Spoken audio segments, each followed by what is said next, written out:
إذا زلزلت الأرض زلزالها وأخرجت الأرض أثقالها وقال الإنسان ما لها يومئذ تحدث أخبارها بأن ربك أوحى لها يومئذ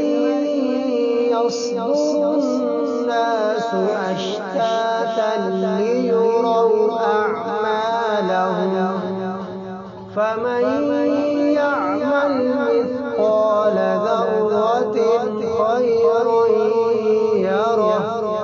ومن يعمل مثقال ذرة شرا